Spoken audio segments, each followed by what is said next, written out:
¿Cómo les va? Bienvenidos a una nueva emisión de la UNAM Responde. Hoy 14 de marzo, en que se celebra las matemáticas. Vamos a estar hablando de la pasión puma, también de los tendederos universitarios y además de los efectos que el calor puede tener en los alimentos que consumimos. Quédense con nosotros durante los siguientes minutos. Comenzamos.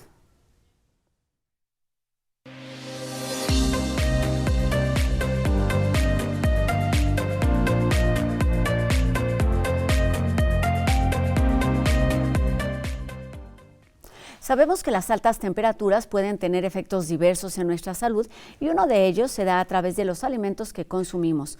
¿Cómo saber cuándo están contaminados o descompuestos? ¿Qué tipo de reacciones ocasiona el calor en ellos? ¿Y cuáles son los riesgos de su descomposición para la salud humana?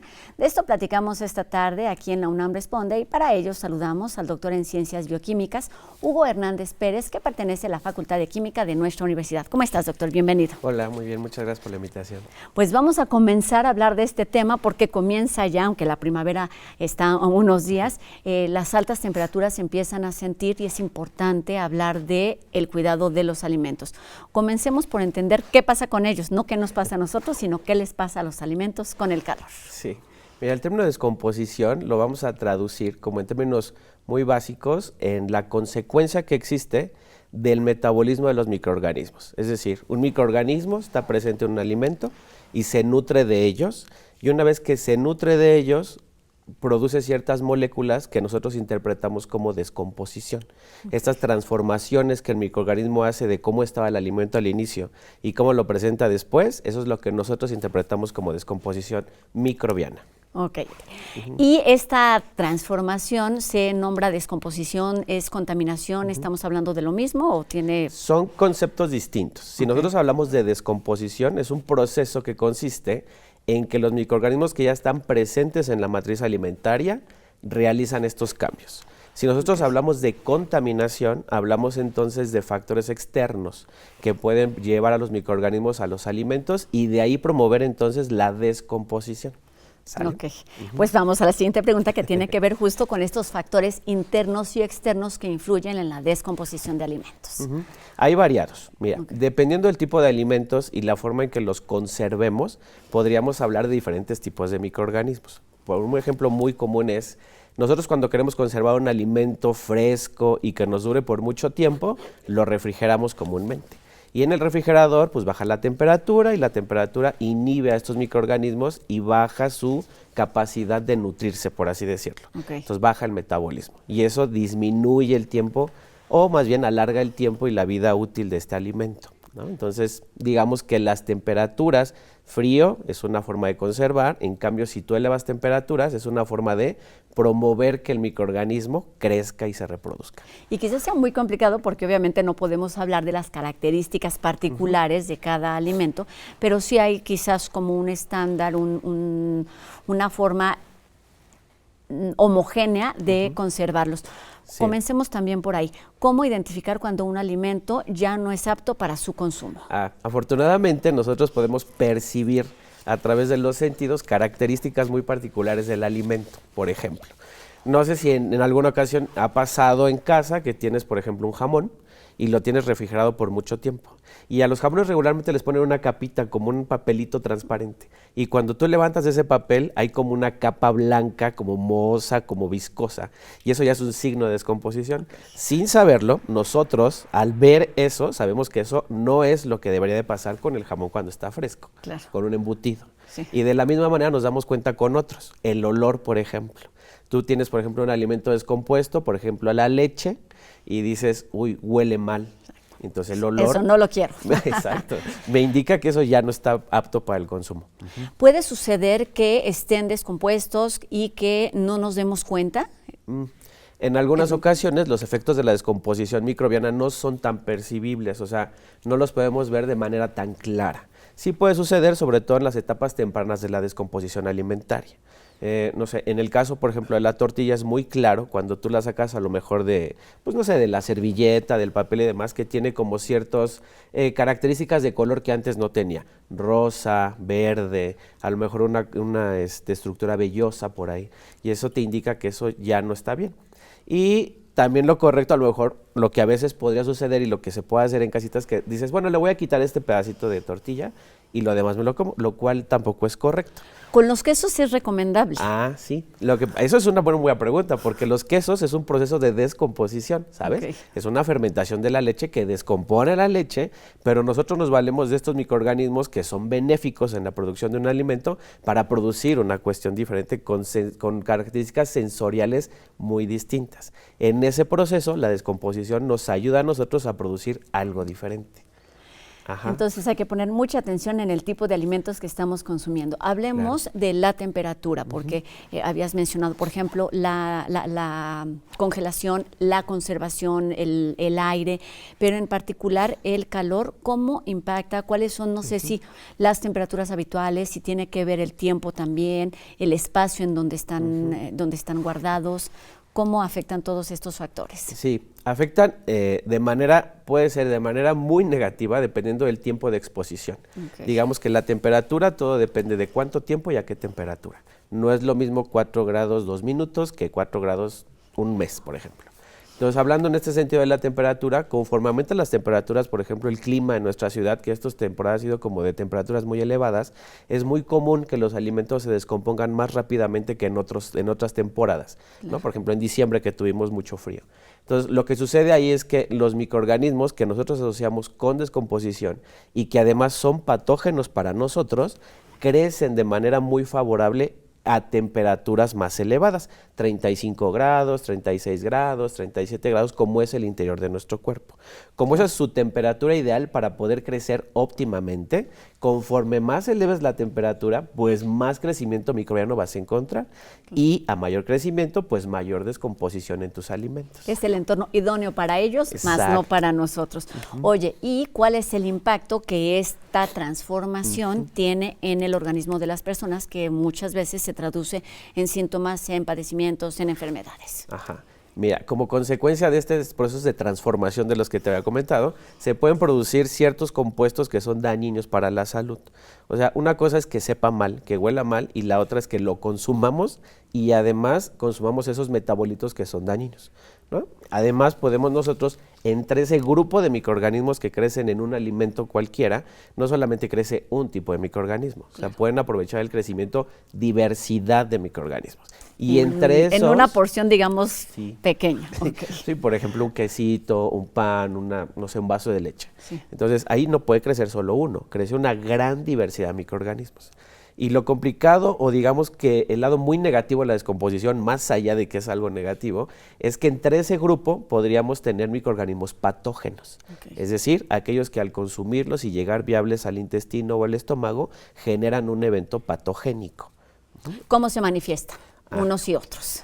Claro, la sintomatología es muy común para todos ellos porque son infecciones de tipo gastrointestinal, dolor de estómago, el llamado retortijón que luego tenemos, a veces un dolor lo asocian como un tipo cólico, diarrea, vómito, deshidratación, que son como de los síntomas más generalizados de una infección gastrointestinal.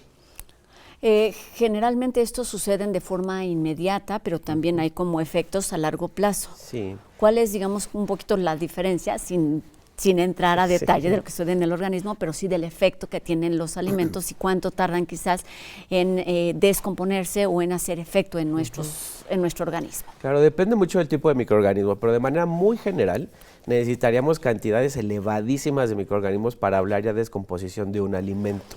O sea, no miles, o sea, millones, para hablar de un proceso de descomposición ya muy avanzado. Y de ahí, para que te cause un efecto patogénico y te cause estos síntomas, pues ahora sí, depende del tipo de microorganismo. Hay microorganismos que con que consumas solamente 1, 2, 10 o 100 ya te causan el efecto patogénico fuerte.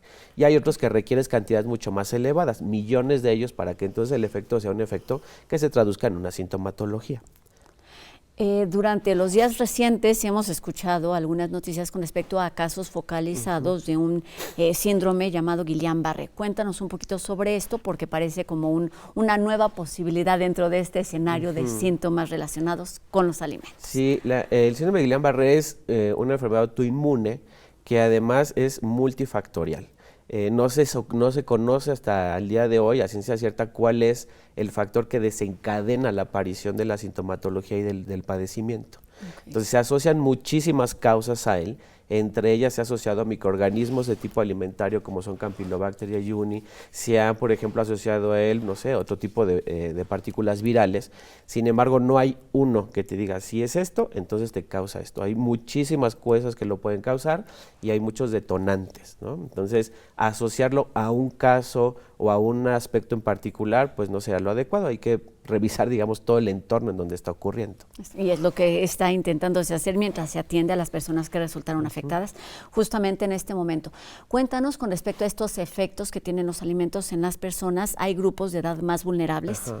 Sí, mira, los grupos vulnerables serían aquellos en donde tu sistema inmunitario estaría comprometido o estaría, digamos, bajo en actividad, okay, ¿no? Lo que en algunos casos llaman depresión del sistema inmunológico, sí, o sea, se baja como la actividad. Ese tipo de grupos vulnerables generalmente hablamos de las personas adultas mayores o de los niños en edad preescolar, por ejemplo, o neonatos, en donde el sistema inmunológico o, en el caso de los niños, de edad preescolar aún no está totalmente desarrollado o no está maduro totalmente como un adulto, y en el caso de los adultos mayores, pues nuestras defensas van disminuyendo conforme a la edad.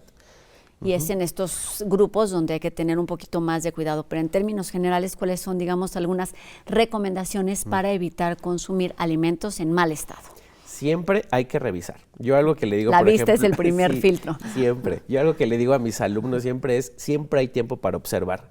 Entonces hay que observar las características del alimento que tú asocias con algo que debería existir versus algo que no debería de estar, el olor, y ya, bueno, ok, si ya después dices, bueno, ok, huele bien, se ve bien y lo pruebas y el sabor no coincide con las características sensoriales que debería de tener, aguas. Entonces ese sería un alimento que posiblemente está en estado de descomposición.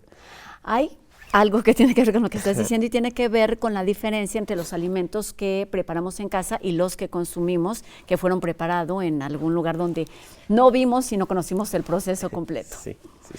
Por ejemplo, los cuidados que tenemos en casa son mucho mayores en el sentido de que tú eres responsable de cómo estás tratando el alimento. Lo desinfectamos, lo lavamos, lo freímos, lo refrigeramos. O sea, tenemos ciertos cuidados en casa que favorecen la disminución del efecto de los microorganismos en ellos. En cambio, cuando nosotros comemos alimentos fuera, estamos expuestos no solamente al proceso que lleva a cabo cada persona en su local, claro, sino estamos expuestos al ambiente. Nosotros como mexicanos somos como de comer mucho en puestos que están, pues sí, en la calle. Pues puestos callejeros, además son muy ricos y pueden tener muchos beneficios en el sentido de resolver ingerir algún alimento de forma rápida e inmediata, pero claro que hay que tener cuidados. Cuéntanos sobre las recomendaciones para evitar que los alimentos se descompongan rápidamente o más rápidamente. Entonces, lo muy importante es, por ejemplo, en los supermercados siempre tenemos a la vista la etiqueta, y en la etiqueta te dan un tiempo de consumo preferente. Eso es muy importante que lo respetemos. En el caso de que no tengamos la etiqueta de consumo preferente, sería muy oportuno que entonces tratemos de comprar o de tener en casa los alimentos frescos. Y una vez que estén frescos, los desinfectas, los lavas y los conservas de manera adecuada. Algunos se refrigeran, otros se congelan y otros se almacenan a temperatura ambiente. Evidentemente los que están a temperatura ambiente son los que requerirán pues un consumo pues próximo que el que está refrigerado o congelado. O sea, el almacenamiento en casa es básico, o sea, cómo conservar un alimento. Y también hay algunas recomendaciones con respecto al uso de estos alimentos que están congelados. Cuéntanos, porque a lo mejor voy a decir algo incorrecto. No te preocupes. En el caso de alimentos congelados, algo es muy importante. Todo lo podemos congelar. O sea, tú puedes meter al congelador lo que tú quieras. Solo que no vas a ver igual y no se va a mantener igual. Entonces, sí podríamos congelar todo, pero no es adecuado congelar todo. Entonces, las recomendaciones en cada alimento están marcadas nuevamente por una etiqueta o por las recomendaciones que te diga el proveedor. Entonces, uno se refrigera, otro se conserva en congelador y demás. Si tú quieres congelar alguno de estos alimentos, hay que descongelarlo, pero en el refrigerador. no podemos sacarlo del congelador y dejarlo en la mesa para que se descongele a temperatura ambiente, porque vamos a provocar que entonces cause un efecto de descomposición más temprano. Exacto. ¿Qué pasa? Porque parece lo más habitual, ¿no? Si lo quiero descongelar, pues necesito que se descongele rápido y entonces a la temperatura ambiente es lo más común. Entonces lo que hay que hacer es, sacamos del congelador y pasamos entonces a la zona de refrigeración y dejamos que se descongele la refrigeración durante toda la noche, por ejemplo. O a lo mejor requieres un poquito más de tiempo que toda la noche. Y todo eso requiere tiempo, paciencia, observación, como nos dijiste desde el principio. Sí. Oye, hay un tema importante con respecto, ya para ir terminando, pero lo había olvidado, con respecto a los traslados de estos productos, que es un proceso importante que requiere, por supuesto, un tiempo y en donde no sé qué tanta regulación, qué tanta observación haya sobre este proceso que puede influir en la descomposición de los alimentos. Sí, justo eso es muy importante porque la forma en que se traslada y se trata el alimento en el proceso o no sé, en la parte como de llevarlo como de donde se produce a donde lo vendes es muy importante, porque eso te va a decir qué tanto tiempo tienes para poderlo consumir. En nuestro país está regulado, o sea, hay cierto tipo de alimentos que tienen que ir, por ejemplo, en contenedores refrigerados. Son estos trailers muy grandes que traen, por ejemplo, una característica de refrigeración en todo el contenedor. Y entonces van refrigerados por toda la ciudad. Se tienen que trasladar en las condiciones apropiadas para poder ser consumidos después. Si no lo hacemos de esa manera, entonces nosotros vamos a reducir la vida útil. Claro. Y con vida útil me refiero a que lo tienes que consumir rápidamente. Por ejemplo, productos que vienen del mar, ¿no? Exacto. O sea, peces, mariscos y camarones y demás, esos se transportan desde la costa o desde el Golfo hasta la Ciudad de México y tiene que transportarse en condiciones de refrigeración. Si no, ya con la temperatura como está y como se transporta, ya llegarían descompuestos. Exacto, aunque tú creas que lo acabas de aunque lo acabas de comprar y crees que están en estado óptimo, pues no es considerado justo este tiempo y las condiciones de traslados. Tenemos menos de un minutito para terminar. Sí. ¿Con qué consejo, qué debemos aprender hoy con respecto a nuestra responsabilidad y los alimentos que consumimos? Claro. Siempre hay tiempo para observar, para oler y para darnos cuenta de si un alimento es viable para el consumo o no. Y la conservación en casa siempre es fundamental. Pues quedémonos con estos consejos que son en verdad básicos e importantes, principalmente ahora que comienza la temporada de calor, porque tiene que ver con lo que consumimos y los efectos que puede tener en nosotros mismos y en las personas que se alimentan con estos mismos productos. Doctor Hugo Hernández, de la Facultad de Química de nuestra universidad, muchísimas gracias por estos consejos, por esta información, porque justamente es importante entender aquello que vemos, pero también lo que no vemos. Gracias. Muchas gracias. Muchas gracias. Y bueno, tenemos más información aquí en la UNAM Responde, porque ya está en puerta la 20ª edición de la carrera nocturna del deporte universitario 2024, que este año conmemora el primer aniversario de la Facultad de Enfermería y Obstetricia y es organizado por Deporte UNAM. Pueden participar estudiantes, académicos, trabajadores, exalumnos de la UNAM y bueno, esta vez hacen un llamado especial a los profesionales de enfermería para que se inscriban al recorrido que durará 8 kilómetros y se llevará a cabo el sábado 6 de abril a las 7 de la noche en el Estadio Olímpico Universitario. El registro ya está abierto y es a través del sitio redpuma.unam.mx, donde pueden elegir alguna de las 4 categorías y recuerden, la fecha límite de inscripción es este 22 de marzo. Quizás hoy en día sea muy común realizar o ver demandas desde los espacios públicos, pero los llamados tendederos universitarios tienen sus antecedentes en los museos. Sobre estos esfuerzos colectivos y solidarios nos platica esta tarde Sandra Lorenzano.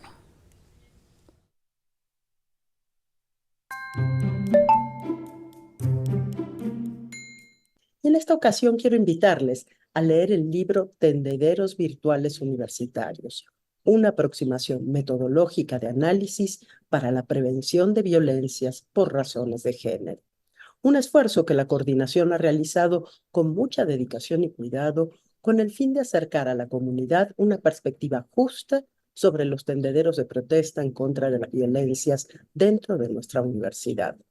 Precisamente en estos días se está celebrando el cumpleaños de Mónica Mayer, artista plástica feminista y performancera, que presentó por primera vez en el año 1978 su pieza El Tendedero en el Museo de Arte Moderno de la Ciudad de México. En un giro irónico de los estereotipos, Mónica colocaba papeles color rosa para que las asistentes a la exposición completaran la siguiente frase: Como mujer, lo que más detesto de la ciudad es, con la finalidad de abrir diálogos sobre las violencias que las participantes experimentaban en la calle. Una vez intervenidos con sus respuestas, los papelitos rosas debían ser colgados en una estructura que remitía, evidentemente, a los tendederos en los que se cuelga la ropa recién lavada en las casas. La artista llevaba así artefactos del ámbito privado al espacio público. Llevaba discusiones íntimas al alcance de cualquiera, heredera clara de la consigna del feminismo: lo personal es político. 30 años después, en el 2016, y con su exposición Si tiene dudas, pregunte, en el Universitario de Arte Contemporáneo, fueron expuestos los primeros tendederos colectivos dentro de las facultades de la UNAM, en los cuales se exponían también las violencias que las mujeres vivían, pero esta vez en las aulas y otros espacios universitarios. Quienes integramos la Coordinación para la Igualdad de Género sabemos que la información que los llamados tendederos otorgan para la creación de acciones institucionales en prevención de las violencias es fundamental como parte de una escucha empática, activa y que promueva un ejercicio epistemológico de autoanálisis colectivo. El libro Tendederos Virtuales Universitarios, que se presentó por primera vez en la Feria Internacional del Libro del Palacio de Minería, fue coordinado por la entonces titular Diana Tamara Martínez Ruiz y la licenciada Carla Amosurrutia Nava, de la Dirección de Gestión Comunitaria y Erradicación de las Violencias de la propia CIVI. Próximamente estará disponible para acceso libre y de manera digital en la página web de la coordinación, coordinaciongénero.unam.mx. Gracias por habernos acompañado, gracias a la querida Rosa, como siempre, por su espacio generoso, y ustedes y yo nos escuchamos la próxima. Cuídense mucho. Chao.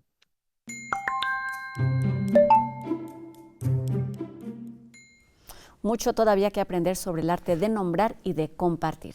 Y bueno, sabemos que hay distintas maneras de vivir también y de compartir nuestra identidad universitaria, y la Pasión Puma es una de ellas. Sobre esta publicación nos cuenta hoy la cápsula de UNAM Global TV.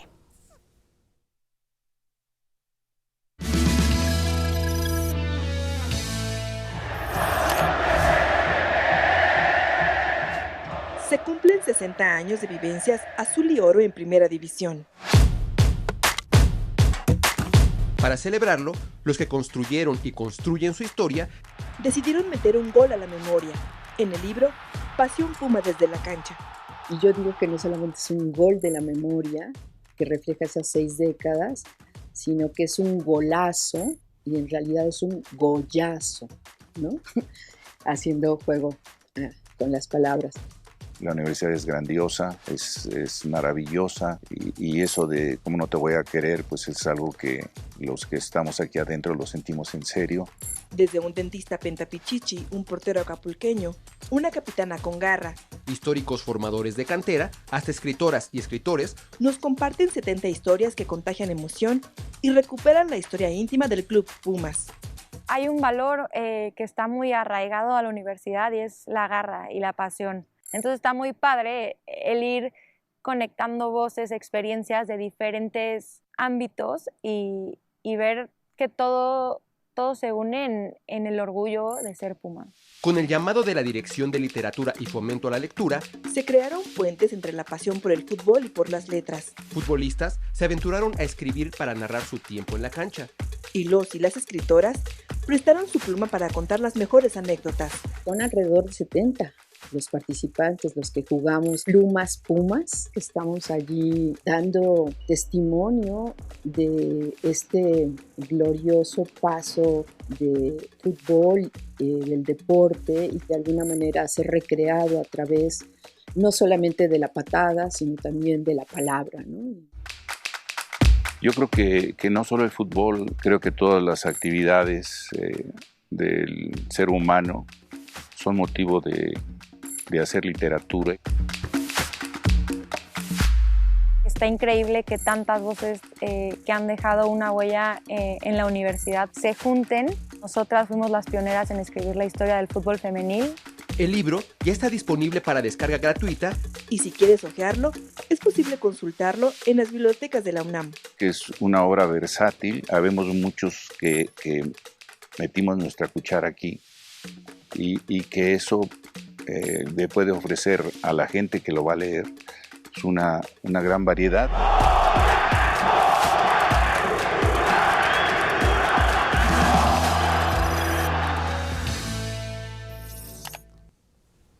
Una muestra de esa pasión que vivimos dentro y fuera de la cancha. Y con esto terminamos nuestro programa de hoy, agradeciendo a Ricardo Iturbe su participación en la interpretación de lengua de señas mexicanas y agradeciéndoles a todos ustedes que nos hayan acompañado esta tarde. Y también los invitamos, por supuesto, a que se pongan en contacto con nosotros a través de nuestras redes sociales. Ustedes ya las conocen, háganos llegar sus dudas, sus comentarios y sigamos haciendo juntos este programa universitario. Recuerden la invitación a encontrarnos aquí mañana a 2:30 de la tarde. Gracias siempre también a todo el equipo que hace posible esta transmisión día con día. Mi nombre es Rosa Brizuela. Adiós.